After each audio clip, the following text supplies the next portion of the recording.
Likas sa ating mga Pilipino ang pagiging makadiyos. Lahat tayo ay naniniwala sa kapangyarihan ng ating Diyos na dapat nating sambahin at mahalin. Ngunit tila ang pagkakaisa natin bilang isang simbahan ay nahaharap sa matinding hamon. Iba't ibang pananaw, paniniwala at paninindigan ang isinusulong ng simbahan.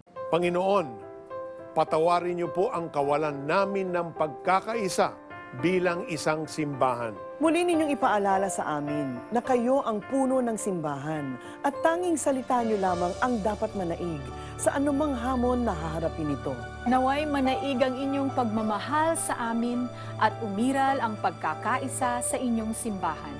Patawad po, Ama, at salamat po sa patuloy niyong pagpapala sa amin. Amen.